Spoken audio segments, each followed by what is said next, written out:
For 1,000 years, kings and queens of Europe had absolute power.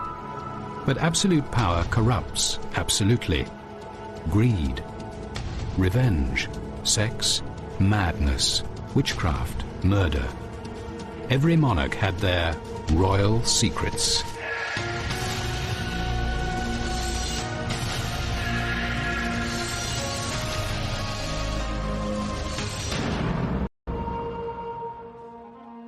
Throughout history, kings had the power to pick lovers on a whim. Female royals also enjoyed the same power. But unfortunately for their men, Russian Tsarina Catherine the Great and French Queen Marguerite of Valois both bestowed upon their lovers the kiss of death.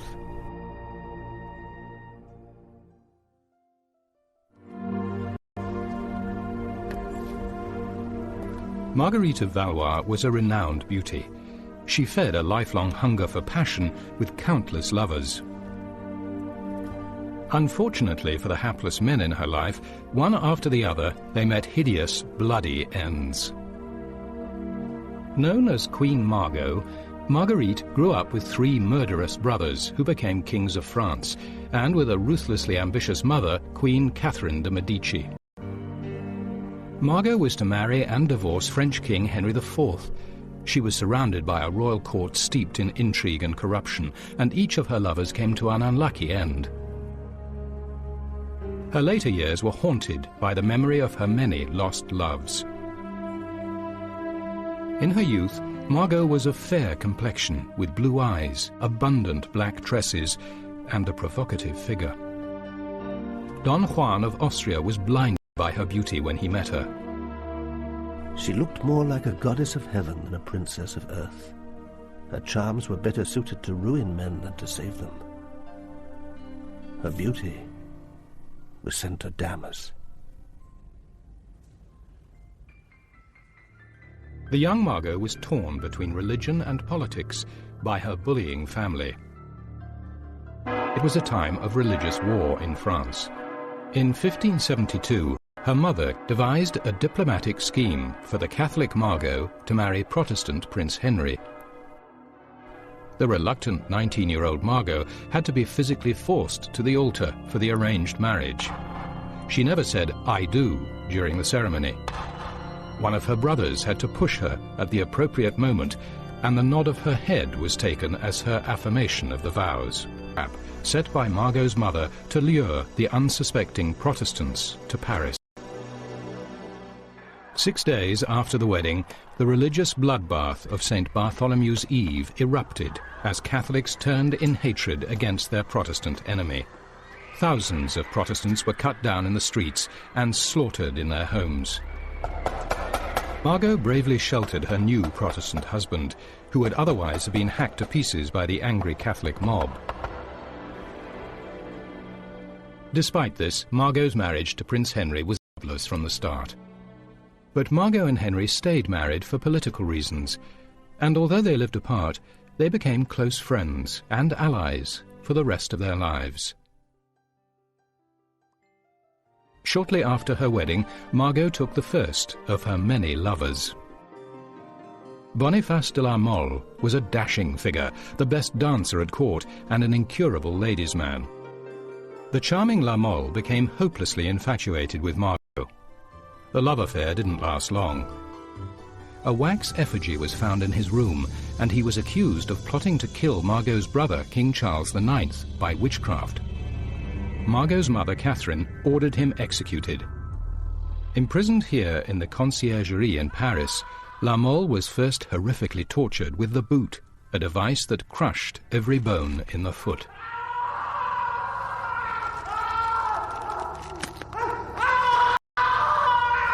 Margot's lover was then beheaded and quartered in the Place de Grève.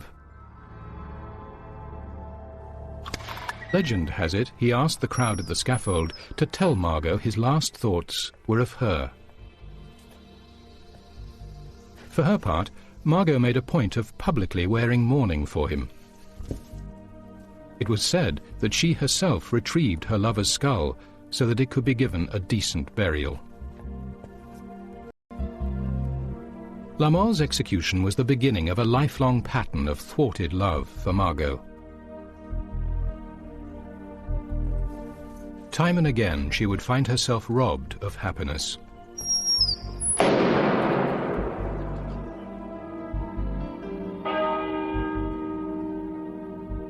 Margot's brother Charles IX died soon afterwards, to be succeeded by her next brother Henry III.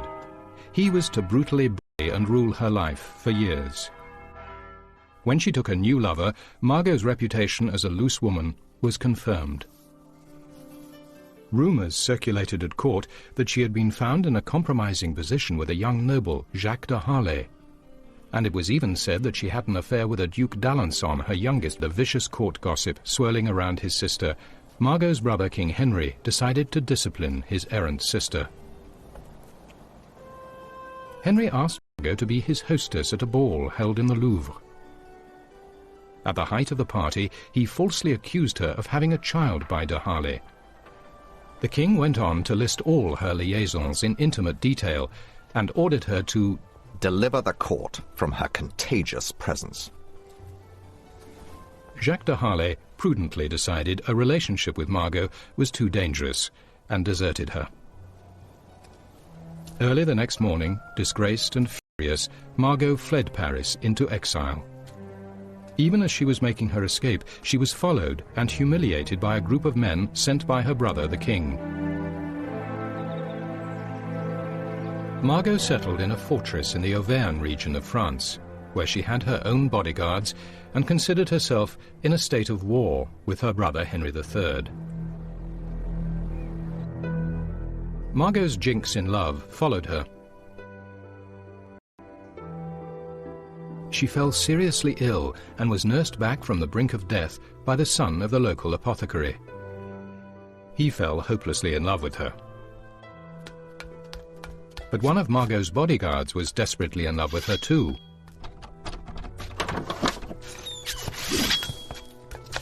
In a jealous fit, the bodyguard burst into Margot's bedroom and stabbed his rival to death. Undaunted by this string of tragedies, Margot found another lover. To the annoyance of her brother, she now fell for an army captain. Margot described him as a touching figure who in an earlier century would have inspired the songs of troubadours. Trying to escape Henry's spies, the lovers were betrayed and apprehended by the king's troops. Margot tried to save her lover by hiding him in a chimney, but he was found, and Henry ordered him executed in front of Margot to teach his sister a lesson. Kissing a fragment of one of Margot's blue velvet gowns, the unfortunate young man was strung upside down until his head filled with blood. Still breathing, he was then dropped headfirst into an open grave and buried alive.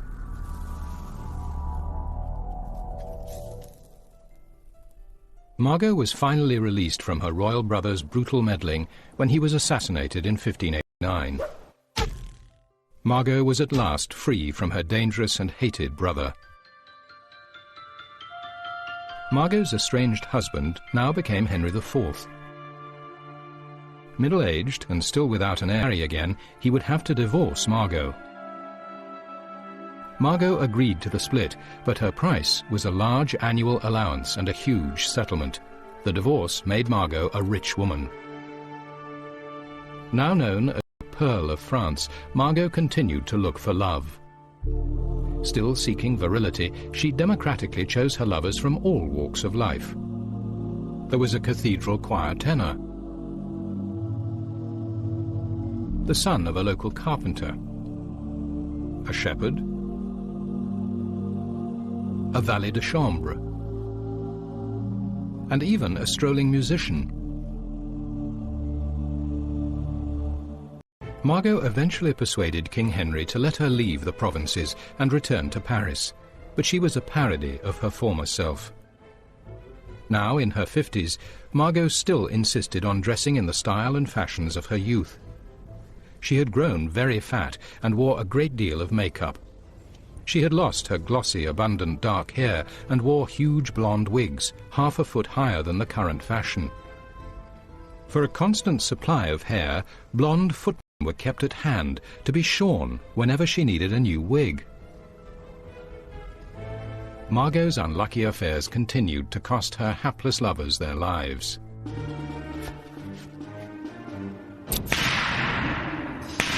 She took two lovers at once, a 20-year-old named Saint-Julien and an 18-year-old called Vermont.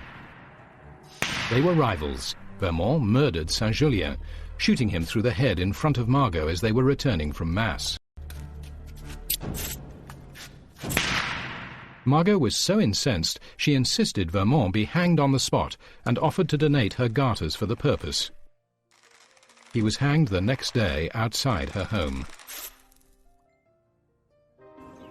Margot was so distressed she moved to a new home opposite the Louvre, where she lived with her lovers, holding raucous nightly banquets.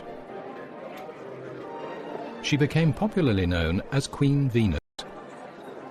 Her ex-husband King Henry begged her to stop carousing and act her age. A Jesuit preacher denounced Margot's licentiousness from the pulpit of Notre Dame Cathedral, complaining that her habit of displaying her ample bosom had been adopted by the impressionable young girls of Paris. Stories about her abounded, that she was so obese she couldn't get through doors, that she had emergency wigs under the folds of her huge skirts in case of accidents, that she kept little scented bags under her girdle containing the embalmed hearts of all her dead lovers. Despite a lifetime of dangerous liaisons, Margot outlived her entire family. She ended her days attended by her young lovers and died peacefully just before her 62nd birthday in 1615. Her body was laid to rest in the Cathedral of Saint-Denis. When the tombs of her mother and father were later transferred to another church, Margot's remains mysteriously disappeared. To this day, they have never been found.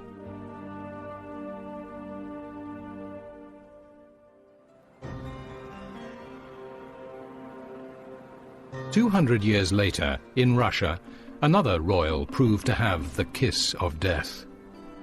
But unlike Margot, this monarch loved power as much as she loved her paramours. She was Catherine the Great, Tsarina of all the Russias.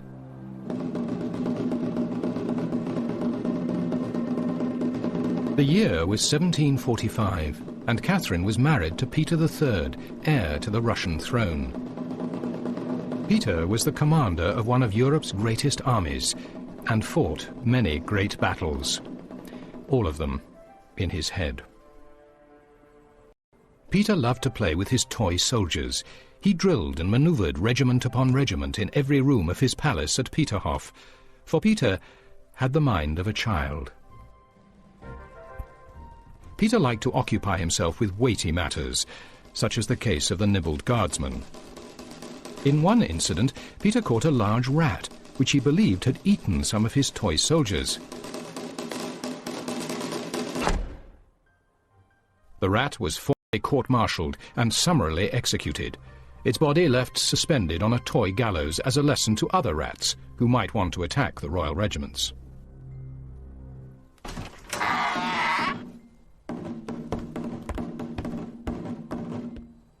Under the circumstances, Catherine's marriage to Peter was not a happy union. Catherine once remarked that to read the dullest book was a pleasure when Peter walked into the room. The couple's bedroom was not a place for love, but a stage for Peter's toy army. The childlike Peter neglected his young wife, who remained a virgin for years after their marriage. The weak, unstable Tsar was completely under the control of his aunt, the Empress Elizabeth. And Peter had failed in his main duty, to sire an heir. With no interest in having sex with Catherine, the chance of fulfilling his task was remote. The Empress Elizabeth suggested fade into the background after the birth, allowing Peter to take the credit. At a masked ball in the autumn of 1753, Catherine met Sergei Salchukov, a dashing young officer in the Imperial Guard. Catherine was still a shy, unhappily married virgin. Sergei was married to a dull lady-in-waiting who knitted sweaters for Catherine's pet poodle.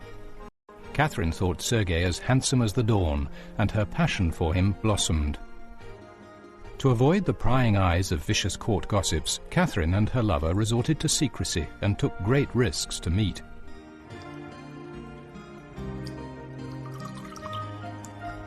Catherine's sanctuary from her bizarre husband was in her beloved Sergei's arms.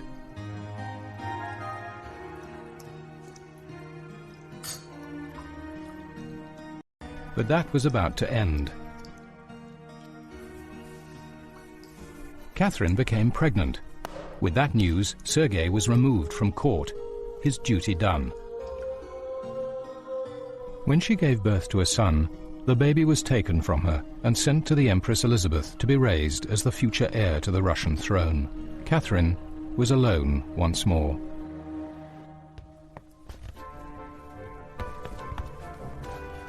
After her affair with Sergei, it was clear to Catherine that she could never return to her old celibate life. Consequently, one half of the road to temptation was already covered, and it's only human in such situations that one should not be left halfway.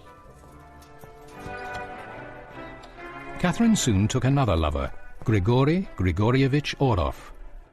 Dashing, dangerous and exciting, he was notorious for his wild lifestyle. Catherine could not resist him. She grew to enjoy the danger of their secret liaisons, even disguising herself and slipping past palace guards to make each secret rendezvous.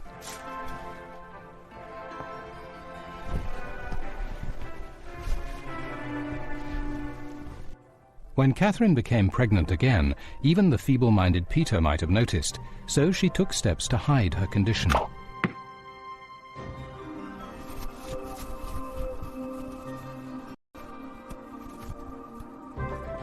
Her pregnancy was disguised under large hooped skirts.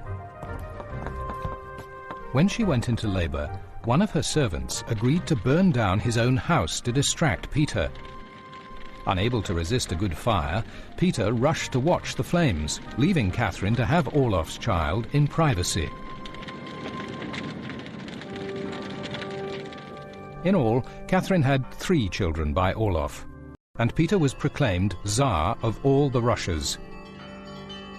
Peter's sexuality awakened when he took a mistress and fell in love. He took steps to divorce Catherine and banish her to a convent. She had to take action. Aided by Catherine, Grigory Orlov and his brother Alexei fomented resistance to Tsar Peter. Many army officers were only too willing to see the mad and inept ruler deposed. On the 28th of June, Catherine seized her chance. With her husband Tsar Peter away from St. Petersburg and the city empty of guards, Catherine urged her lover Orlov to take action. Willing to do anything for his beloved Catherine, within hours Orlov had his rebel forces marching to St. Petersburg. Before Peter even knew of the coup, Catherine had placed the imperial crown on her own head in Kazan Cathedral. The army acclaimed her as the new Russian ruler. As the news spread, more and more nobles rallied behind her. Peter III's short reign was over. The devoted Orlov took the former Tsar into custody, but he and his brother Alexei were restless guarding the prisoner they referred to as the monster. Alexei wrote to Catherine, "Our monster has fallen very sick and has had an unexpected attack of colic. I'm afraid that he might die tonight, and fear still more that he may live. The first fear I have because he chatters pure nonsense and that amuses us.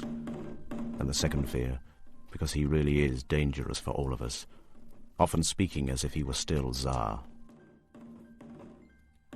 Fortunately for the Orlov brothers, Tsar Peter recovered, but mysteriously their royal prisoner then fell ill once again, almost certainly due to poisoning. To be sure the former Tsar wouldn't recover, the Orlovs beat him to death.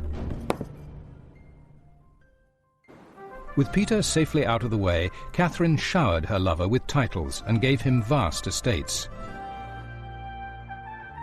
As Tsarina, Catherine now held immense power. But her lover Orlov, the man who engineered her rise, would not remain in her affections for long. He was growing arrogance and lust for power were becoming excessive. As he became more demanding, Catherine began to lose interest, and her attention turned elsewhere. Empowered by her freedom and position, Catherine the Great took on a series of lovers, all handsome, all young,